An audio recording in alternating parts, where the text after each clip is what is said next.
welcome to the latest episode of Off the Fence, where myself, Barry Geraghty and Tony Keenan cover all the hot topics over the last 7 days of the jump racing world. And of course that includes the Bryony Robbie Dunne case, but we don't just focus in on that. No, we look back at the big action from the weekend at Cheltenham, and we look ahead to the big meeting at Ascot this weekend, the Howden Christmas Festival, with specific focus on the long walk hurdle, which looks an absolute cracker. And on top of all of that, well, Tony Keenan has a Ballymore horse for you that represents a little bit of value in the anti-post Cheltenham Festival markets. Plenty to get stuck into in this episode of Off the Fence.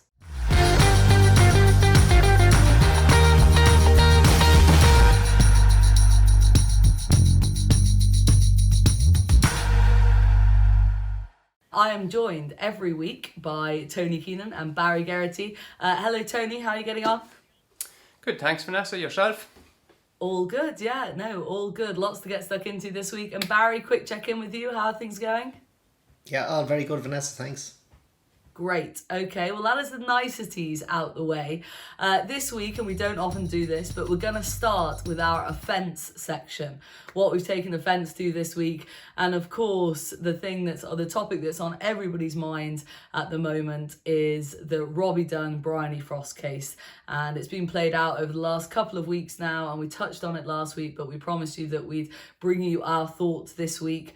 Obviously, Robbie Dunne has been found guilty of bullying and harassment of Bryony over a 7-month period last year.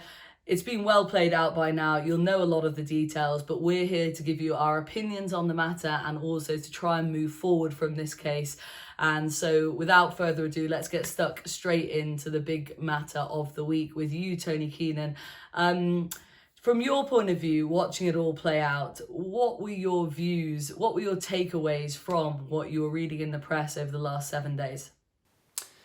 Lots of different things, lots of layers to this case. Look, I haven't been sitting listening to every minute of the testimony, but I think I've read plenty of the stuff that's there, and there's a few little things that pick apart that I suppose maybe some people haven't gone over, or maybe we are going over a little bit of old ground. I'd start with the BHA. I don't think they've run a particularly good investigation here. That's one thing that would stand out to me. I was listening to Dave Yates on the Nick Luck show there one of the days last week, and he just went through some of the stuff for their evidence gathering seemed to have bias in it. They'd left out statements. Obviously, the issue with the investigators. That's not good enough just as a starting point in terms of getting justice. That you are going to run a good case and run a good ship like that. So they need to look at that point of it. And I had actually thought that it might have led to Robbie Dunne getting a smaller ban than what he actually got in light of their maybe bad management of the case. But look, despite all that, I'm not going to deny that there is a massive reality here. That look, regardless of all that bad evidence gathering and all this type of stuff, like they had no problem finding Robbie Dunne guilty for really what was just awful behaviour. And as an individual, you can dress it up whatever way you want about what the BHA should have done and shouldn't have done, what the stewards should have done, shouldn't have done, what way the changing rooms are, the way room for men and women, all kind of irrelevant. He, as an individual, just can't be doing this kind of stuff. And what is even worse afterwards here is that he seems to have no explanation for it and no remorse. This is a fella now in his mid-30s. You know, this kind of stuff wouldn't be acceptable in a schoolyard. You'd be giving someone a going over for this if they're doing it in a schoolyard. He just can't be doing this kind of thing. And I'm just going to go back. I'm just going to ask this question. Like, was this a once-off that he was only doing it with Bryony Frost? Because looking back at some of these original pieces that David Walsh did out, I believe it was his second one. I'm just going to quote this because I don't want to get this wrong. Like, some of the stuff he was having a go with a few women. Like Lily Pinchon has said he's childish on occasion. Gina Andrews says he's occasionally rude. Paige Fuller quoting this persistent banter earlier in the career. Millie Wallacott says he's not to everyone's taste. Hannah Welch has said that Dunne was mouthing off to me, swore at me multiple times. None of the other jockeys intervened. Like, there's a litany of stuff that he's done, and like, it's just not good enough. And he really needs to take a look at himself in that regard. Now, with that said, I would still say I thought that 18 months was on the high side. It's very hard to know what to make of the length of ban because it's such an unusual case. And what sort of figure would you put in it? But there's a chance that it might end his career. And I thought that was maybe a little bit high. Maybe I'm being a little bit too sympathetic on that front. I'm not sympathetic to him in lots of other things, but I thought the ban itself was harsh, especially in light of the maybe BHA not running the best investigation. But do you think, just to pause there, do you think that's because he's been made an example of? Because this is pretty unprecedented circumstances, and I personally feel like the BHA have wanted to take a really strong stance on this, because from the public looking in, they don't look at the small print, do they, Tony? So all they see is a older male jockey bullying a younger female jockey. And so I feel like they've made a pretty strong stance on this. Would you agree with that, with this 18-month ban? Oh, absolutely. As I said, they've mismanaged their investigation. They want to be seen to getting this part of it at least right. Or just to correct it, it's not the BHA as such, it's their independent panel who's handing down the sentence. So, yeah, I'm sure they do want to make an example of him. I'm thinking about how it is perceived out there in the non-racing world, because whatever about some bit of forgiveness for some people in racing, there is next to no sympathy for him in the wider public. It's just non-existent. Anyone you speak to outside the bubble is talking about that. Now, as to Bryony Frost herself, like, the one thing that I'm taking away from this is, first of all, her mental toughness, because the number one is, she is just, this isn't even strong. To say that she's disliked by her colleagues is not even strong enough. I'd nearly go so far as to say she seems to be hated, which is some position to be in. And how long has this been going on? I don't know. Like, she's mentioned about being ostracised. I suppose to an outsider, to me, I've never met Bryony Frost. She is a bit different to the rest. Like, her interviews are a bit over the top, but seems to be quite harmless stuff, really. You know, she likes gushing about horses. What about? She's also a very prepared jockey. She was talking about riding Frodon over in Dunne, which is basically the only time I've really seen her here in the last couple of weeks. She talked about walking the track twice. Like, I thought that was quite impressive, a place she hadn't ridden before. But yeah, like, essentially Robbie Dunne has been asked to kind of explain what it is about her that he's taken umbrage to when he was asked about this tweet about the virtual Grand National, and he's kind of refused to do it. He's fudged the issue, saying he was being unprofessional. There's also lots of this vague stuff about her being a dangerous rider. Not really qualified to answer that, but her bans for careless riding wouldn't really stack up. To say that she's this danger on a race course. A couple of little interesting things that come out. Lizzie Kelly talked about her not being that respectful towards older jockeys and more experienced jockeys. And then there was something about herself and Tom Scudamore that kind of fallen out. And I'll just again quote what Tom Scudamore said again directly. He says, lots of things have come out in the media and I have been wary of her. I wouldn't have been as open with her as I had been previously. I've been reading things that to me don't add up. So he just seems to have a bit of a trust issue with her. And things like that. But, like, is there anything really egregious there that she deserved this? Well, of course there isn't. None of that is material to the case as it stands. But what it is important is, where does she go from here? I don't know how she'd walk into a weighing room and deal with that kind of stuff. If that's the attitude she's getting. She's very tough, but it's also incredibly difficult for her. Yeah, I mean, let's bring Barry in here. Barry, going back to how other jockeys in the weighing room view Bryony Frost, clearly she's not liked by her colleagues. Tony said that that's one of the main takeaways from what we have been watching play out over the last 2 weeks. I don't know why that is, because for me, she's always been very pleasant to deal with. She's always seemed, a perfectly nice individual, to be honest with you. But it is very clear to me that a lot of her weighing room colleagues don't like Bryony Frost. Why is that, Barry? From your experience, why is that? Well, from my experience, personally, I've no reason. I rode against Bryony, but I didn't have any issue as such. And admired her as a rider. I thought she was brilliant on Frodon. I thought her King George ride was brilliant. Grenadine, likewise. So she's a very capable rider. But I have been aware over the years of maybe Bryony mid-race or at certain points of a race where she could just wander off her line and cause a bit of interference and potentially cause a fall. And it seemed to be common enough that this could happen. And I know a lot of riders obviously had issue with that and brought it to the attention of the stewards, and they felt there was little or no action taken. So I think a lot of it comes from that. And for me, the BHA have an awful lot to answer for, because I'd have felt that the whole inquiry, the way this was all handled, it was a media circus. They dragged it on so long. Then you had documents being leaked. Everything they've done to me. And even in the suspension itself, like, where is the, I know what Robbie did and how he spoke to Bryony was desperate, and there's no defending that, but they've more or less finished his career as it stands. Whereas if there was anything productive to be done, surely if you're sending him on an anger management course, give him a 3-month, 4-month ban, whatever it is, fine him. There's lots of ways of doing it, but I'd have felt weighing in with the penalty they did was a little bit draconian. You know, if you want to move forward and move with the times, try and deal with the issue, work with it. Don't just nail him. I thought it was harsh, but that's not saying that, you know, how he spoke to Bryony, there's no defending that. And look, Barry, you were interviewed in the week on Sky Sports Racing. I saw that interview go out. It's a shame that in the sort of media world we live in now, where everything seems to be played out on social media more so than anywhere else, everyone picked up on you saying that, you know, you've had a very enjoyable time in the weighing room, you never witnessed any bullying, but you can only speak your own truth.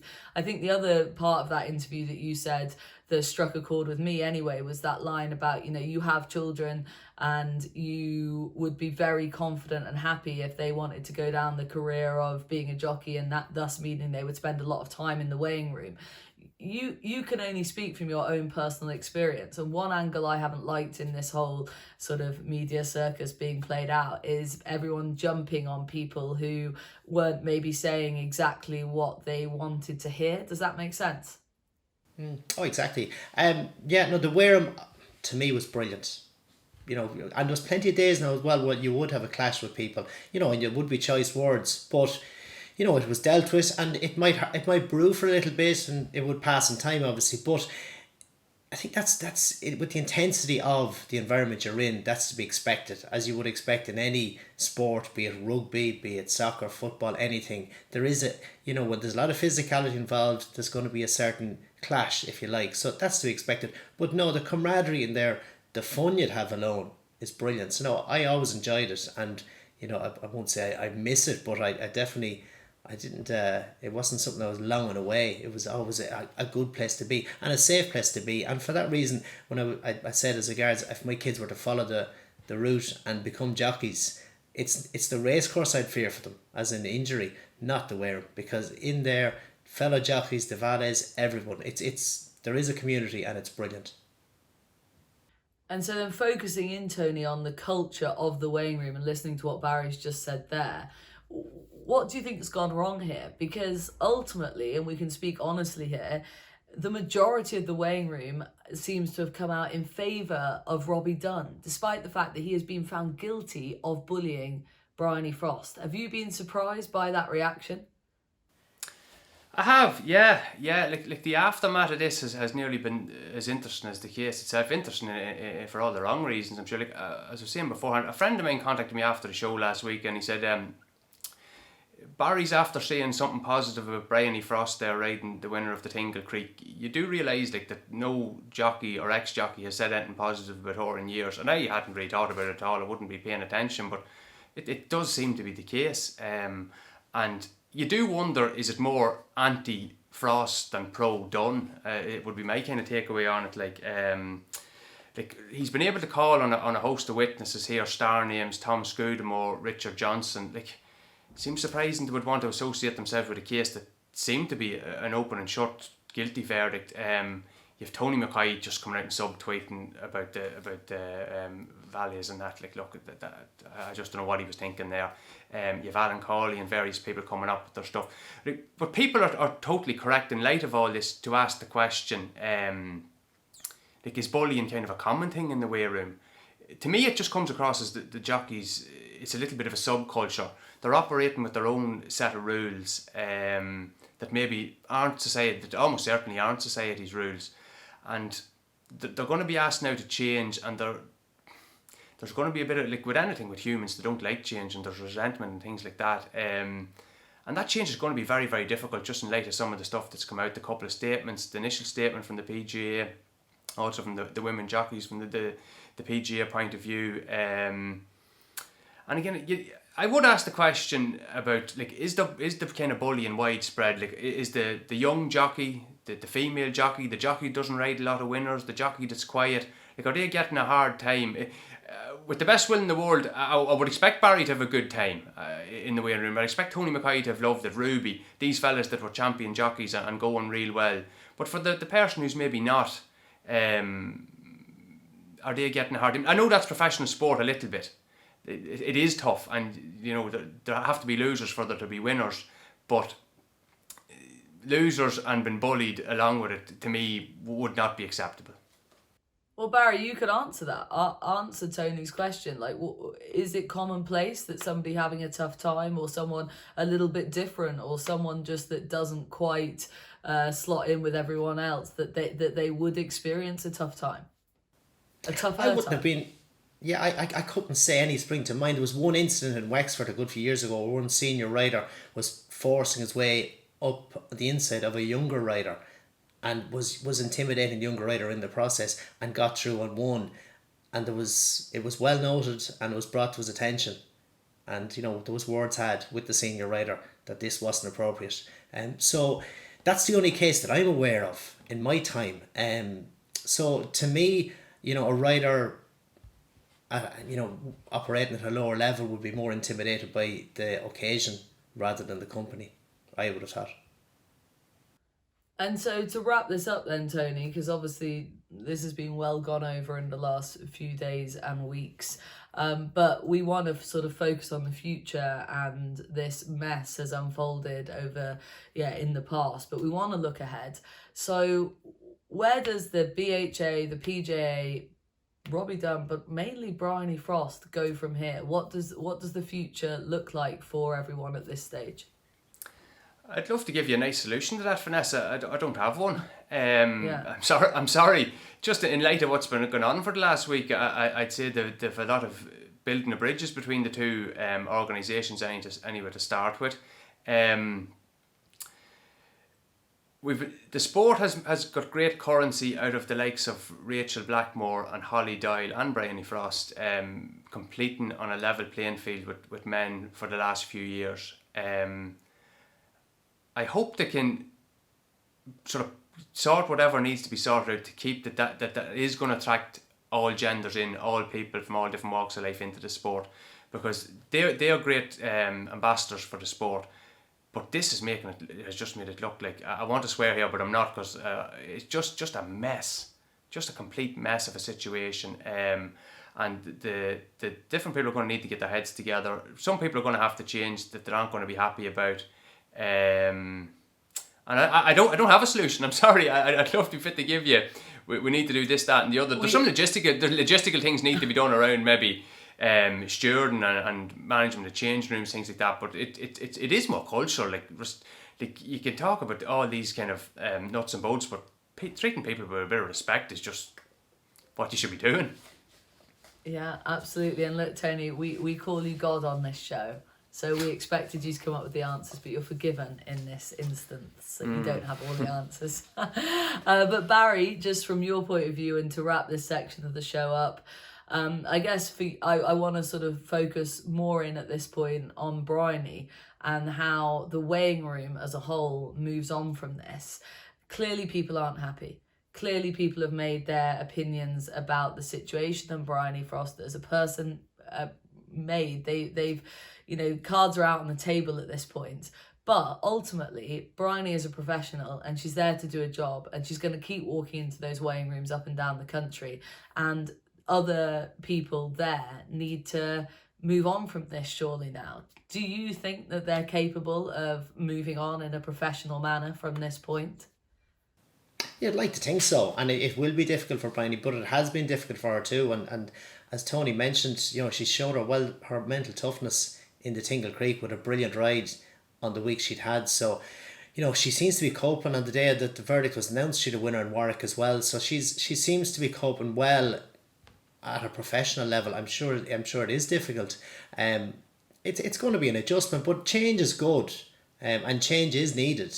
But a lot will be learned from this alone, let alone what's introduced afterwards. But a lot of people would have got a fair eye opener from what's happened in recent times. Yeah, I mean, I'm friends with a few jockeys in ride north, ride in the south, and already I've heard that the sort of atmosphere in the weighing room has been quite different to how it would normally be. I suppose that's what you would expect at this time, isn't it, Barry? Yeah, exactly. So it's, it's as I say, a lot of people's eyes would have been opened by everything that's happened, and I'm sure they're a little bit more careful with how to conduct themselves. Can I just ask you one final question? Sorry, Barry, on the issue. If you were still riding now and you only retired, is it 18 months ago, I think, roughly? Um, how would you, if you were going into a weighing room tomorrow, or if you'd been riding at Cheltenham at the weekend and Bryony had been there, honestly, would you have dealt with the issue in a way where you just wouldn't want to have got involved, as in, not supported either party but not got involved, or would you have said something to Bryony? How would you have played that? If there was an altercation, you just steady on, calm it down, lads, have a chat. There's no need to, we all don't need to hear about it. You try and calm the situation. Um, it's very hard to take sides, and you wouldn't want to take sides. But if you just calm it and take and that's generally how any altercation in the Wareham would be. You wouldn't have two people ganging up on one. It'd be a step in and split it up, lads, and calm it down. And then, after 15 minutes and lads have had a chance to breathe and relax, maybe it isn't all as bad as it seemed at the time, and there's a calmer approach taken. It mightn't just be a shake of hands straight away, but, they start to get over the initial issue, if you like. Yeah. Well, look, hopefully, for all of our sakes, whether it's the lads in the weighing room, the trainers, us in the media, whoever, let's hope that some handshaking will happen in the next few weeks and months, and we can all learn from this and move on. I think that's what everyone wants at this stage, and that's probably what the show wants as well. So let's move on to what happened where, the next section of the show, which we would normally put at the forefront of Off the Fence, but because of the case that's unfolded, we have slotted it into second best position. But let's focus in on the weekend's racing, where we can focus in on Cheltenham. My Drogo got off the mark for the first time over fences after that dramatic fall when we last saw him. Barry, let's focus in with you with him. I didn't think his jumping was good enough. I don't think he's clever enough at this stage. When he's right at a fence, this is just my personal view, he shows plenty of scope and ability. We know he has a serious engine from his hurdling days, but when he's wrong at a fence, when he's close, he's really bad. And when he's long, he's verging on pretty scary. What was your takeaway from his performance at the weekend at Cheltenham? Yeah, well, I think you have to take into account the previous run. So he jumped really well in Cheltenham at his first start when he crumbled and fell at the second last. And, that would have dented him a little bit. Now, it didn't make him fearful of his fences. He was the opposite, if anything. He was anxious to get on, and he was brave at times, and he was in a rush. Now, he was also against weaker opposition, and for me, down the back straight, he was going too slow, and Harry was having to restrain him, and then the horse was coming out of his hands. I think at a stronger pace, a more even keel, he'll find a better rhythm jumping. So I think he does jump, but he's also on the rebound. On that run, he was on the rebound from a fall. So I'd forgive him. I loved the enthusiasm he showed, and I thought he won like a really good horse. So for me, if there wasn't Bobology around, he'd be the one to beat in the Marsh. And would there be any scope, Barry, in dropping him back in trip and just letting him fly at his fences a bit more at the 2 mile trip? Would you see any sense in that at all? Well, that may be, but you wouldn't need to rush into that just yet. I'd be happy just get that run under his belt and then move forward, back again maybe for the Dipper on New Year's Day if you like, or something like that, and see how you go. But I'd imagine in better company he'll slot in third or fourth, and he might be a bit easier for Harry. Okay, we'll wait and see how that pans out. And yeah, I think it could definitely be an easier ride for Harry, who seemed to be struggling at some stages throughout the race. The other horse that really took a lot of people's eye out at Cheltenham over the weekend was Blazing Cahill over the 3 mile hurdles for Charles Burns. Now a 5-1 shot for the Albert Bartlett, 5-1 favourite, Tony. What did you make of his performance? I was tempted to think afterwards that I'd like to see him drop back in trip, but I've suggested that to a few people and everyone looks at me like I'm mad. What's your view on this horse? Yeah, I think I'd be happy enough for him at 3 miles. He did it very nicely, travelled well, made a fairly sizable mistake throughout, but I like the way he comes straight back on the bridle, and he's cleared away from them at the last without getting anything like a hard time. I suppose the question is that it's basically the same horse he's beaten the last day. Paul Nicholls' Gelino Bello, and he's probably more of a long-term project. So has he achieved anything different from the day before? He had a little bit more weight to give him, but that's about the height of it. The pluses that he has is that he's already got 3 hurdles runs under his belt before Christmas, which will be a big help to him, and he has experience of the track, which some of the Irish horses may not have. I wouldn't have had him down now as anything as good as this going into the season. He looked just an okay bumper horse, but his Galway maiden hurdle form has worked out. I'd say the second, and that is pretty decent, and he's pretty hard to knock. Yeah, the Albert Bartlett having plenty of experience is usually a help in that race. Yeah, and Barry, just a very quick word on Blazing Carl from you. I always see like the Albert Bartlett as a real sloggers, stayers option. Whereas the way he was travelling, and I know it was in lesser company, obviously, when we saw him on Saturday, but just the way in which that tracker shot picks him up, travelling all over everything, like he's got a huge engine. Can you see any sense in dropping him back, or do you think the 3 miles is what he wants? No, I think the 3 miles suits him well, but I think as much for his jumping, he isn't the bravest horse. He's very much, he likes to get in and flick his hurdles, and Donny gave him a squeeze at the second last and he put in an extra stride when he didn't need to, but he did, and that's his style. So I think he's better off just going that gear slower where he has the time to adjust, and his jumping for me will improve with experience. But no, I think he's rock solid, and I think he's a worthy favourite for the Albert Bartlett. Big shouts and everyone against me. No chat about him going over 2.5 miles. Both the boys, the experts, all about the 3 miles. So ignore me, viewers, as you would do anyway. So that's absolutely fine. Let's quick word on Guard Your Dreams in the international hurdle. Barry, another international hurdle win for the Twiston Davis yard. And I guess the story of this race is less about the horse and more about the aftermath, just in terms of great characters of the game. Great to see Nigel back with a proper horse in this sort of division. But I loved the chat afterwards about how I think Sam had like stolen the passport and the passport number to give him an entry in another race. And I mean, it all sounds like complete carnage down at Nigel Twiston Davis yard. But however, they've got a good one on their hands, or a relatively good one in the 2 mile hurdle division anyway. Yeah, I think he's a work in progress. He turned the table to Song for Someone on the Ascot form. He was getting weight off Song for Someone that day as well. But no, he's only a 5-year-old. He's arse in the up, so he mightn't be a champion hurdle horse this year, and he mightn't be a champion hurdle horse next year. But you never know. You could see him as a smart chaser, or even possibly a stayers hurdle horse in time.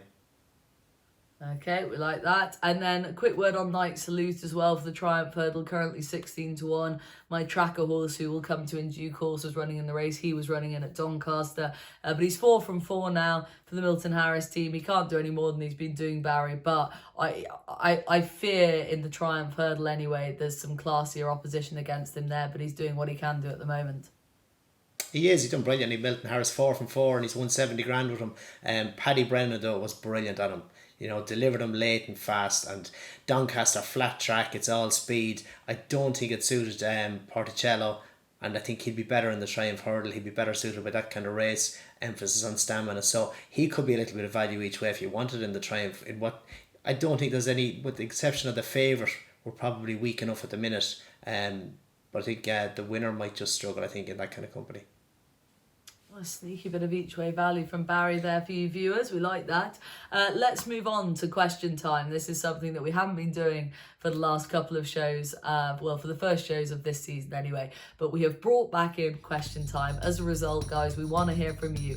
So if you have a question for myself, Barry Geraghty or Tony Keenan, then please do get in contact on our Twitter handles, on my Instagram, or on the YouTube channel, the At The Races YouTube channel. Our producer will be across all of that too. So any questions, big or small, do send them in, because we have brought back question time.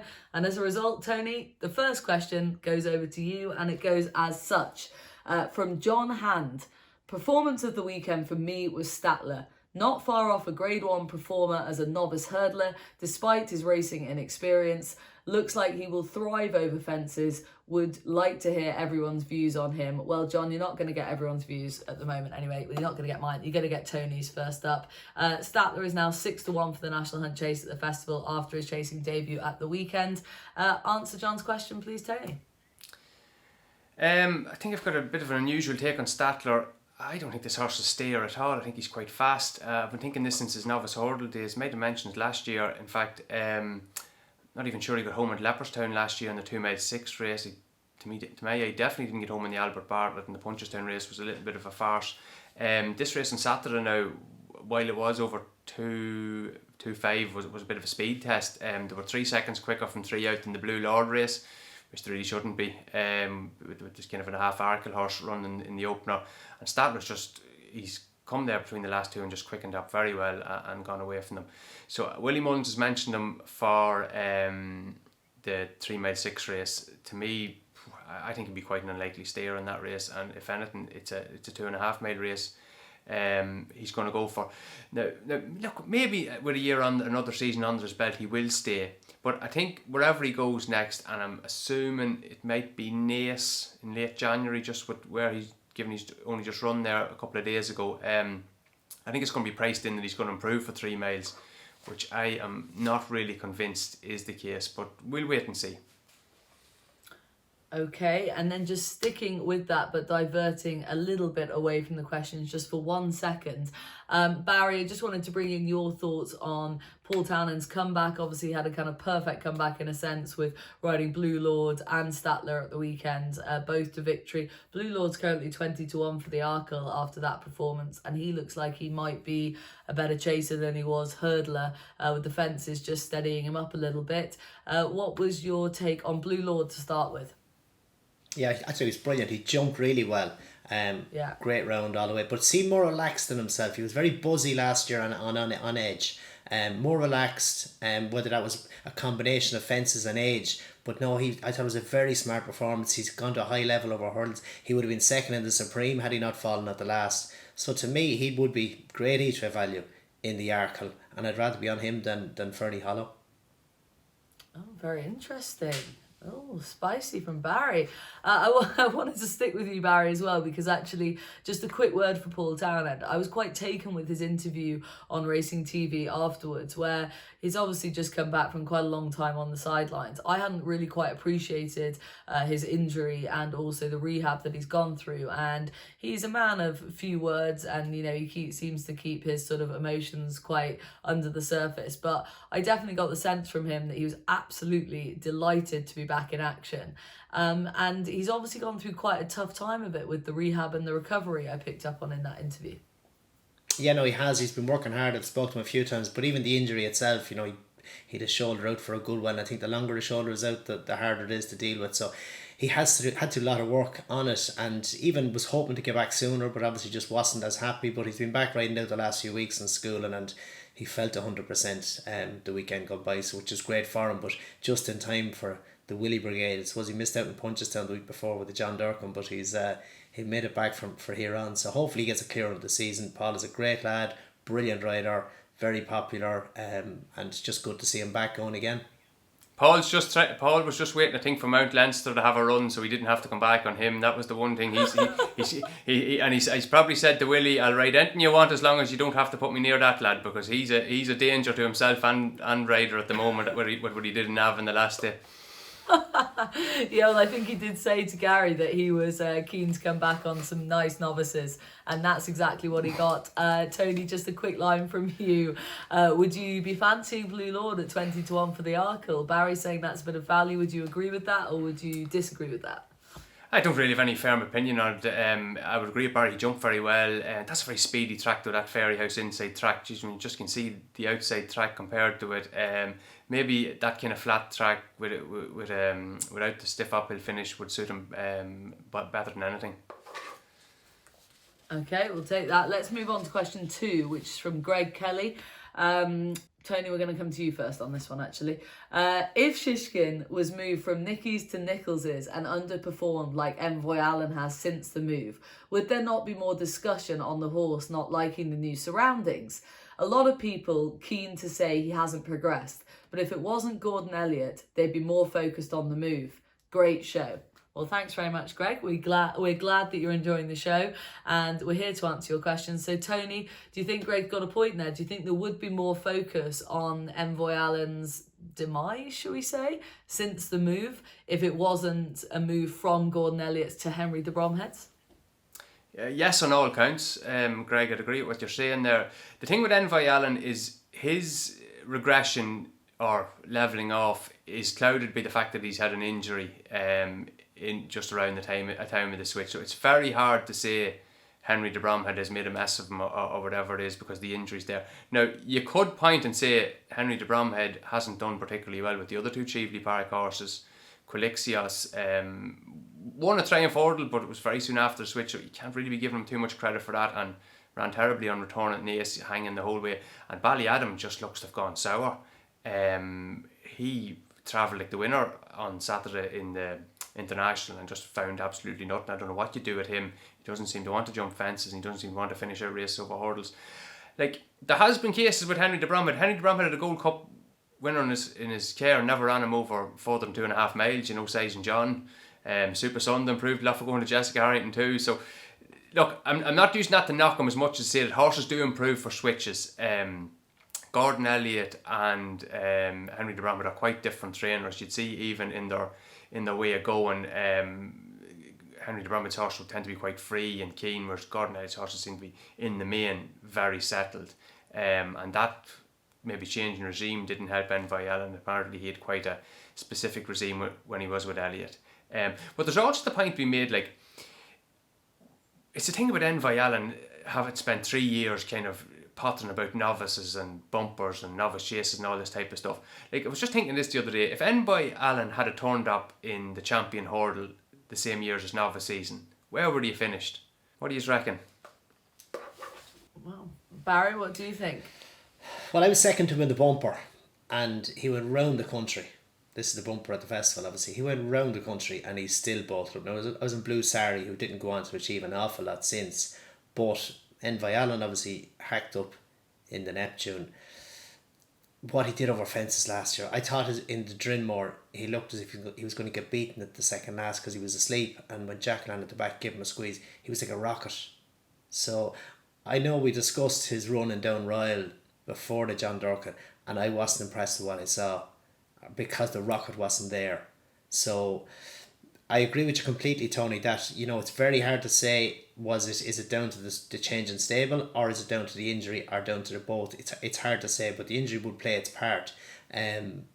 So you don't know, but for me, he was the most exciting horse for a long time. Now, I should just jump in here. My producer is cross with me because I used the word demise about Envoy Allen, and apparently that is the only word that you'd use when someone's dead. So I retract that wording. I apologise. Blame the second gin and tonic, everyone.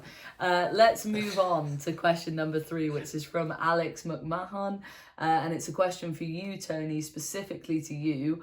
How much emphasis do you place on times of races when researching? Hard to judge sometimes, as every race is run differently and clock can throw up odd results on paper, e.g. the Henry VIII versus the Tingle Creek.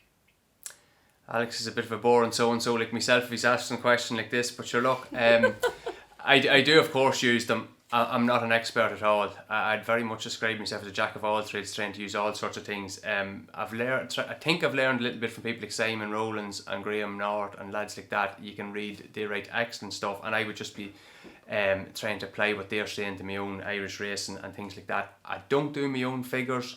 Sometimes for the show here I would time sections of races because I don't have I use time for them a lot. They sometimes don't have the data up in time with the time we record, but I do find them very useful in terms of finding out how races were run, in terms of pace. Personally, the races I like best of all for analysing are truly run races. I think you get the best gauge on horses in terms of their trip, in terms of their ground preferences, all that type of stuff.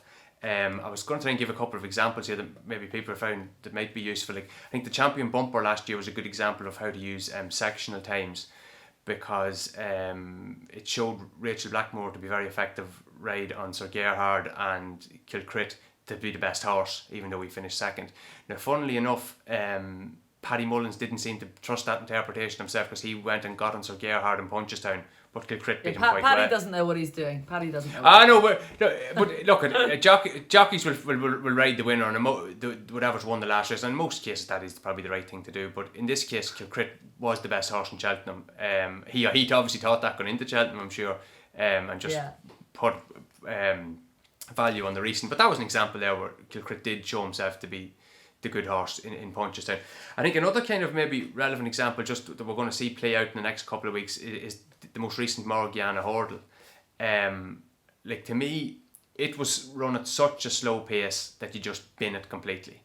Sharjah ran to form, but it didn't suit either Zanahiyr or Echoes and Rain for two different reasons. Like, just didn't go hard enough for Zanahiyr to bring a stamina into play, and they didn't go hard enough for Echoes and Rain to get her to settle and to get her to jump. And it was also her first start of the season. So my kind of takeaway on that is, whatever opinion you held on Zanahiyr or Echoes and Rain going into that race, I think you just reverted to that. And if you didn't like them, fair enough, you know, stick with that. But if you did like them, I would be inclined to forgive them the next day, because you just got absolutely no reflection on what their ability was. So, like, the times are part of it. I would point out that a lot of races in Ireland are slowly run. I think that's an important thing. I'd also say that a lot of the official times are wrong. Like, Time Form do their own time, and I prefer to use that. But they're like anything. They're like replays, they're like the form book, they're like trainer comments. They'll put you right, but they'll also put you wrong. And that's just the nature of it. The idea is that hopefully you find enough things that are interesting that you can get a bit of value out of it. But yeah, they're not the be all and end all, but they are useful. Very interesting. Alex, you got a comprehensive answer there. We're going to quickly fly through the next question from Dean O'Connell, which just is, with Sporting John disappointing at the weekend, who would be your fancies for the Stayers Hurdle? Any horse at a bigger price that catches the eye? Well, very quick here, but Barry, you've already mentioned that you thought Paisley Park had been pushed out to a far too big a price given his last run. I think people seem to have written him off quite quickly. We're going to cover the long walk hurdle in just a minute, Dean. But Barry, back to his question, is there any horse at a bigger price in the Stayers Hurdle at this point that you've got an eye on? Well, Paisley Park, yes, but it's getting stronger and stronger, the Stayers Hurdle, so it mightn't just be as easy to make the first four as it was, but he's definitely overpriced at 40-1. But for me, last year's winner, Florian Porter, you know, he's coming of age. He's a 6-year-old turning 7, and his performance last year as a 6-year-old I thought was brilliant. So he fell in Navan on his first run back. He looked absolutely daft on the day, but he is daft. We've seen that in the episode previous to Cheltenham. So that's his nature. And forgive him that. That's what makes him brilliant. But I think he's a very good horse. And albeit the Stayers Hurdle is looking probably the strongest race of the festival at this stage, I think 11-1 in last year's winner is a great price. Okay, and Tony, any horse at a bigger fancy for you for Dean in the Stayers Hurdle? I don't really. I like Buzz. I think we'll probably know a fate at the weekend. Is he going to be a horse to last this trip or not? But no, I'd be happy enough to stick with him until he's beaten. Okay, well, that's listeners' questions done and dusted for this edition of the show, but we do want to hear from you, so please do get involved. As I said earlier, any question, big or small, for any of us or all of us, please do let us know. We want to hear from you viewers.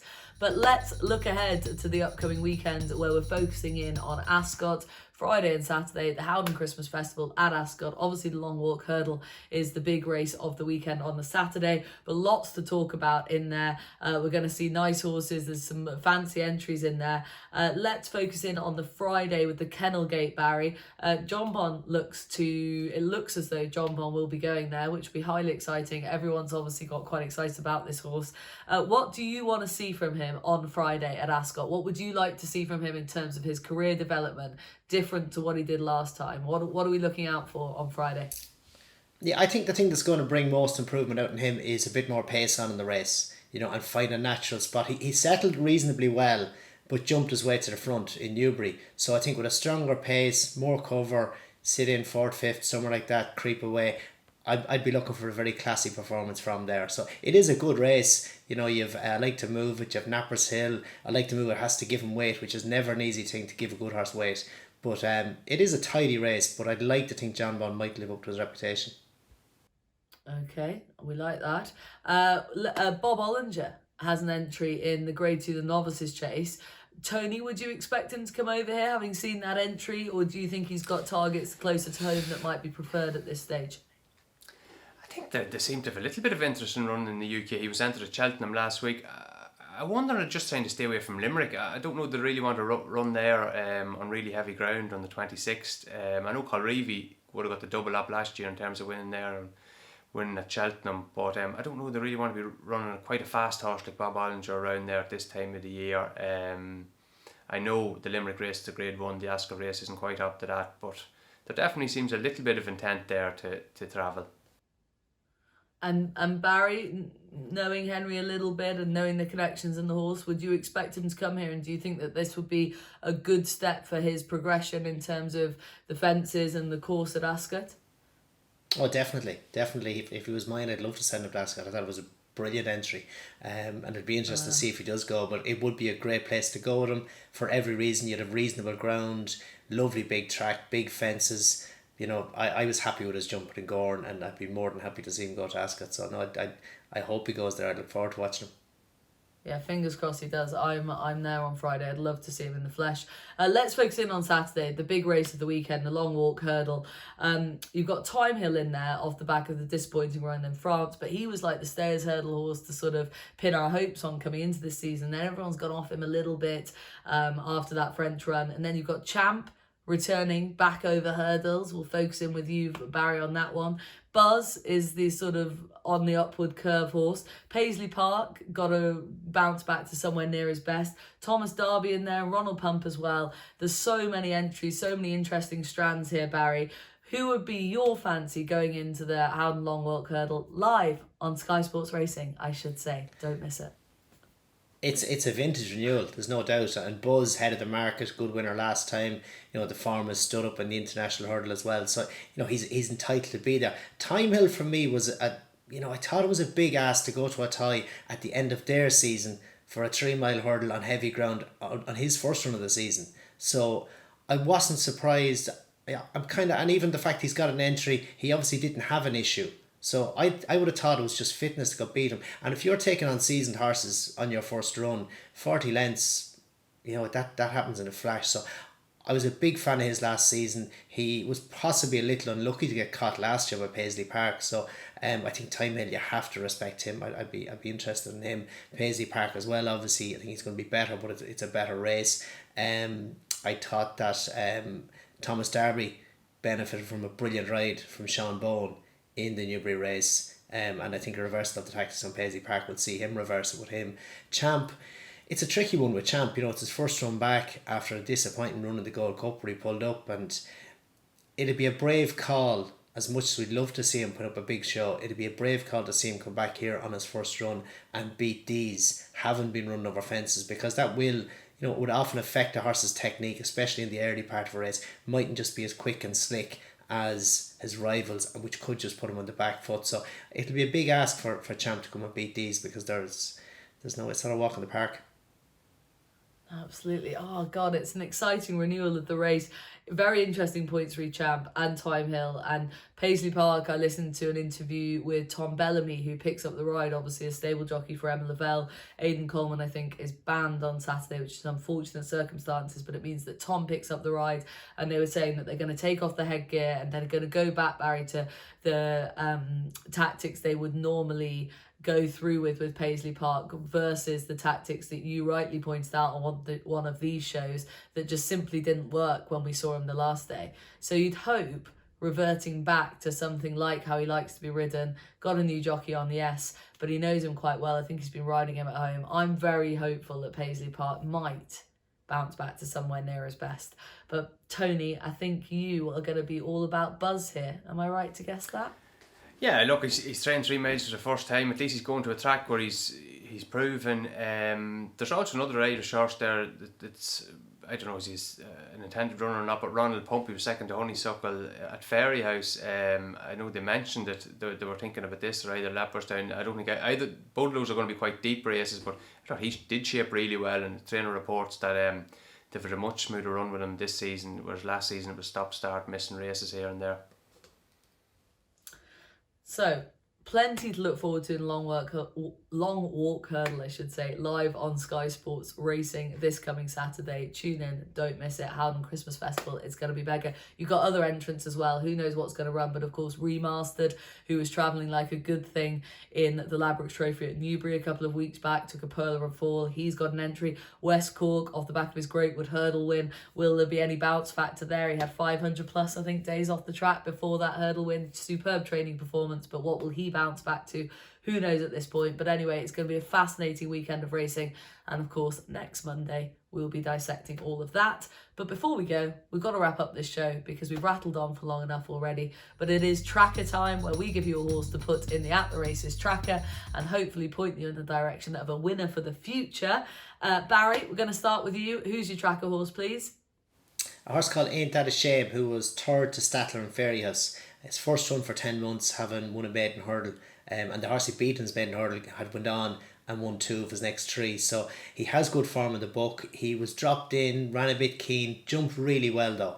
Very unusual for Henry to drop one in as far as he did. And he just, for me, he raced like a horse who was going to improve for the run.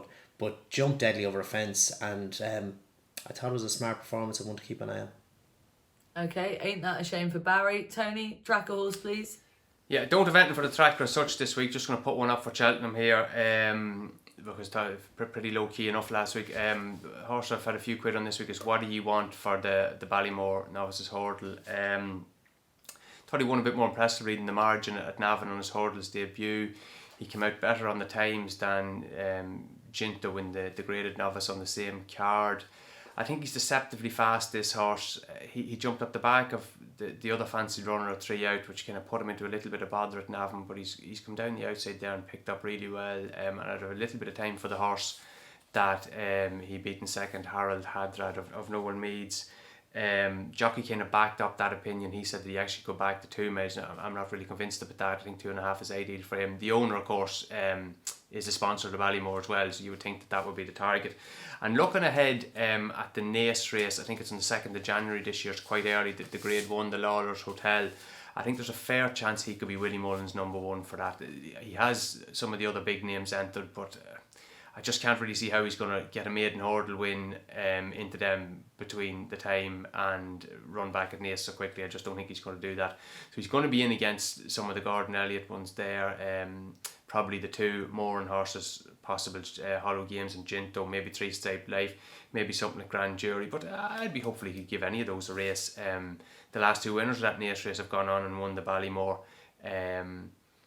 Yeah, I don't think he's anything as good as them anywhere near it yet anyway. But he seems like a horse that's going to improve a lot with racing. He won his bumper last year at Fairyhouse impressively, and then went on to the Kilcrit race at the Dublin Racing Festival, and he just hadn't a clue where he was at. He got lost in the middle part of the race, looked like he was going to drop out and pull up, but then it absolutely flew home. So I think he's one that experience will bring him along.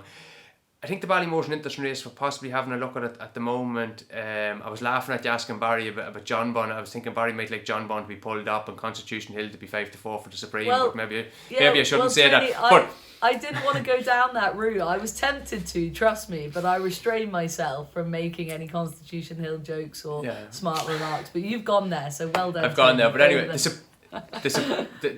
Supreme already, as of mid-December, seems to be quite a set race in terms of the betting, in that you've got the 2 of those that are kind of 3 and 4 to 1 type of thing. But the Ballymore, nothing has really happened in it. You've Sir Gerhard who hasn't run yet, and there's nothing else trading out in short than 12 or 14 to 1. So I think there is definitely room for a springer there, and I like What Do You Want in Navan. I think there's a chance he'll be going into the Grade 1 at a relatively short price as a first string for a big yard. So I think he's a little bit overpriced anyway. Like it. Bit of value in the Ballymore at this stage. What do you want? Very quickly from me, my tracker horse was Too Friendly. Seen at the weekend, finishing behind Night Salute in the Grade 2 juvenile hurdle up at Doncaster. That race just wasn't run to suit that horse. For the Skeleton team, he wants a strongly run race. He might not be a top-notch juvenile, but I see him as a Fred Winter type horse, and in a strongly run race, you're going to see him to best effect. I still really like him. I was surprised by the price he went off against the likes of Night Salute and other horses in that race at the weekend. I thought he was a bigger price than he should have been, and then he ran a bit disappointingly on the day, but don't lose faith in Too Friendly. I think he's got more of an engine there, and he could just be a horse for the Fred Winter going forwards with a more strongly run race. Bit of pace on Too Friendly for the Skeleton team. Don't lose faith in him. But I think that just about wraps up proceedings for this week's Off the Fence. Thank you very much, everyone, for watching. I hope we've covered all points well enough for you. And do get involved with your questions, because question time is back. So let us know what any questions that you want the answer to. Barry, Tony and me, we're here to answer your questions going forwards. But also any comments about the show, anything you want to get involved in, we read all comments. So do send any in. Facebook, YouTube, Twitter, you know the drill. But for the time being, that was Off the Fence. Thank you very much for watching.